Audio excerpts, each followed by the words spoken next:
Imagine having a close friend, someone you've shared laughs with, debated life with, and maybe even grown up with. But one day, the relationship takes an unexpected turn. It starts with a simple conversation about faith, a discussion about Islam, and the hereafter.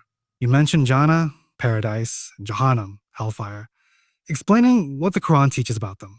But instead of an open dialogue, your friend becomes defensive. Days go by, and you notice a shift. He starts sending you short clips from social media, reels and videos trying to disprove Islam, attacking the Quran, questioning the existence of God. At first, you ignore them, but then frustration builds up inside you. How could he not see the truth? How could he be so blind? No. You start responding, not with patience, but with anger. You try to win the debate, to prove him wrong at all costs. But the more you push, the more he resists. The arguments become heated. Instead of guiding him, you find yourself caught in a battle of egos. This is a challenge many Muslims face today. In a world where information spreads rapidly and misconceptions about Islam are everywhere, it's easy to become defensive. When Islam is criticized, whether by friends, social media influencers, or public figures, the immediate reaction is to fight back. But is this the right way? Does proving someone wrong necessarily bring them closer to the truth? The answer lies in the wisdom of the prophets. Their approach to challenges was never about winning an argument, but about guiding with patience, understanding, and character. So, before we react to attacks on our faith, we need to ask ourselves, are we arguing to defend Islam, or are we arguing to satisfy our own anger? The difference between the two can determine whether we push someone away from Islam, or bring them closer to it. When Islam is attacked, our natural instinct is to defend it fiercely. But before reacting emotionally, we should pause and reflect on how the prophets of Allah handled criticism and opposition. The Quran gives us incredible lessons from their interactions, showing that the most effective way to convey the truth is not through aggression, but through wisdom, patience, and refined character. One of the most powerful examples is the story of Prophet Ibrahim, as when he questioned his father and his people about their idol worship, he didn't mock them or get into a heated argument. Instead, he asked thought-provoking questions. What is it that you worship? Quran 26:70. His goal was not to prove them wrong in an aggressive manner, but to make them reflect. Even though his father was deeply involved in idol-making, Ibrahim has remained respectful. He understood that his father had provided for him, raised him, and cared for him. Even though their beliefs clashed, he maintained dignity in his words. Similarly, Prophet Musa, as when confronting Pharaoh, did not storm into the palace with arrogance. Even though Pharaoh was among the most tyrannical rulers in history, someone who declared himself to be God, Musa, did not insult him. Instead, he acknowledged the fact that Pharaoh had once provided him with shelter and care. Musa, said, "And this is the favor that you remind me of, that you raised me?" Quran 26:22. This level of wisdom teaches us something profound. Even when facing the worst enemies of Islam, the prophets maintained a sense of justice and balance in their words. They acknowledged the good while refuting the falsehood. They didn't allow emotions to cloud their judgment. This is a crucial lesson for us today. When someone questions or attacks Islam, whether it's a friend, a stranger, or an influencer online, our response should not be impulsive anger. Instead, we should reflect on how the prophets engaged in dialogue with wisdom, patience, and above all, respect. Because in the end, our character speaks louder than our words. One of the most striking aspects of the Quran is how it consistently highlights that the message of all the prophets was the same. Across different eras and nations, their call remained unchanged: to worship Allah alone and to follow the path of righteousness. But there was one more thing they repeatedly emphasized, a statement that appears again and again in the Quran. "I do not ask you for any payment. My reward is only from Allah, the Lord of the world." Quran 26:109. This powerful declaration was spoken by Prophet Nuh, as Prophet Hud, as Prophet Salih, as Prophet Shu'aib, and many others. They made it clear that their mission was not for personal gain. They weren't seeking wealth, power, or social status. Their only goal was to convey the truth and fulfill their duty to Allah. But here's where something unique happens. In Surah Ash-Shu'ara, where this statement is repeated multiple times, two prophets do not say this line. Prophet Ibrahim, and Prophet Musa, Why is that? The answer lies in understanding human relationships and emotional intelligence. Ibrahim, was speaking to his father, the man who raised him, fed him, and provided for him. If he were to say, "I do not ask you for any payment," it would sound insensitive. His father had already spent on him, cared for him, and given him shelter. So, out of respect, Ibrahim has left this statement out. Musa, as was speaking to Pharaoh, who had raised him in his palace as a child. Even though Pharaoh was a tyrant, he had still provided for Musa, as, during his early years, Musa has acknowledged this by saying, "In this is the favor that you remind me of that you raised me." Quran 26:22. These examples show us an important principle in Islamic etiquette. Even when delivering the truth, we must be mindful of the emotions and past experiences of others. Dawah, calling to Islam, is not just about what we say, but how we say it. This is a lesson for us in everyday life. When discussing Islam with family, friends, or even non-Muslims, we must be tactful. If someone has helped us in life, even if they hold different beliefs, we should acknowledge their kindness. Being firm in faith does not mean being disrespectful. It means upholding both the truth and good manners, just as the prophets did. One of the greatest lessons we learn from the prophets is that while the core message of Islam remains the same, the way it is delivered must be adapted to the audience. The Quran doesn't just teach us what to say, it teaches us how to say it. Take, for example, the difference between how Ibrahim as spoke to his father and how Musa as spoke to Pharaoh. Ibrahim as was confronting his father about idol worship. He could have taken a harsh tone, accusing him outright. But instead, he started with a question. What are you worshiping? Quran 26:70. Rather than immediately attacking his father's beliefs, he opened the conversation gently, making his father reflect. He guided the discussion without provoking unnecessary defensiveness. On the other hand, Musa, as was sent to Pharaoh, a man who claimed to be a god.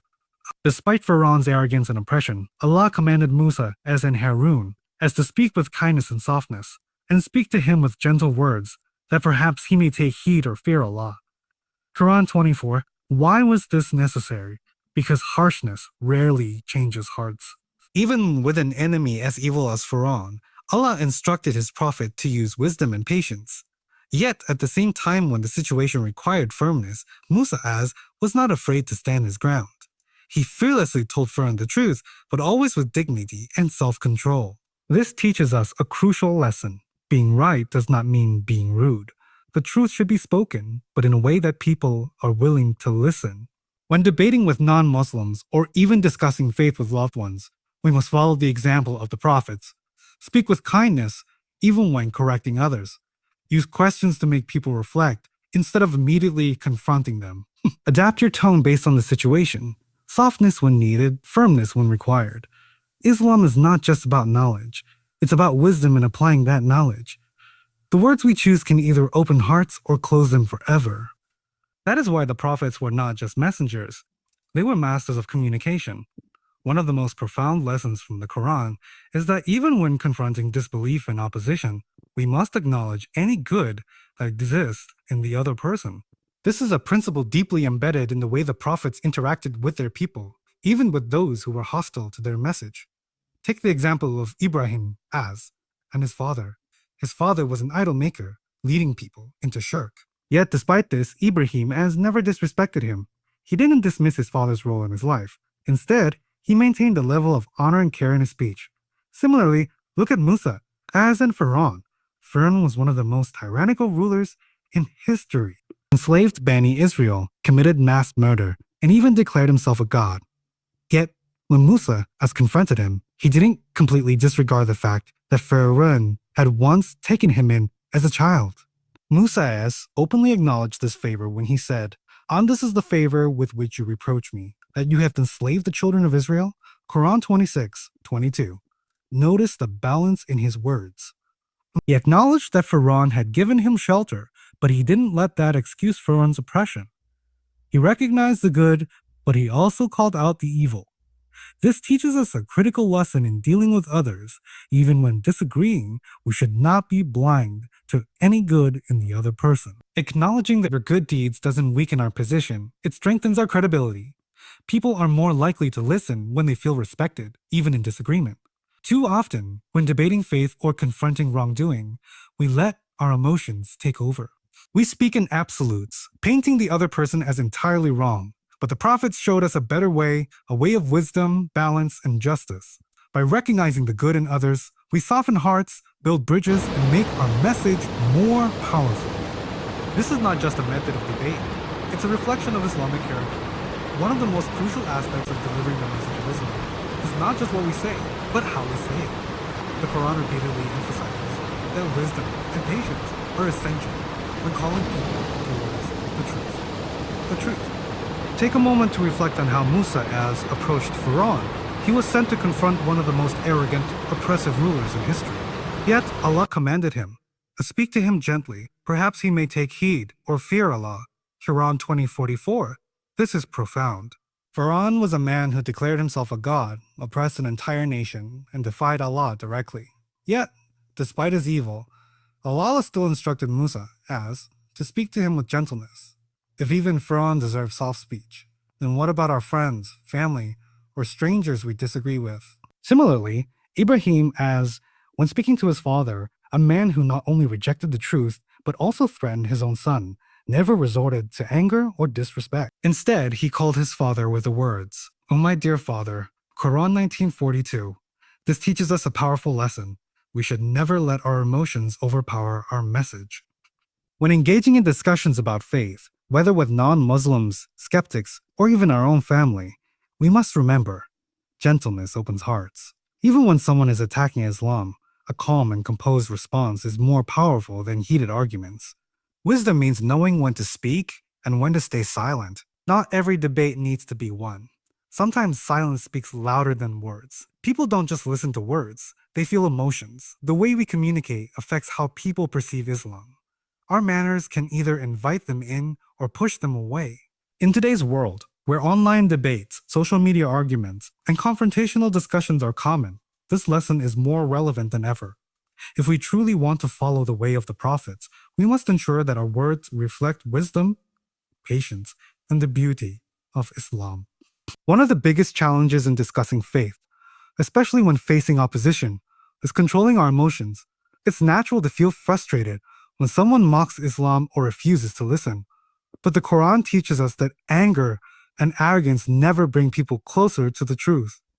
Look at how Musa handled Pharaoh. Pharaoh wasn't just an enemy of Islam, he was the most arrogant ruler of his time, committing atrocities and even calling himself a god.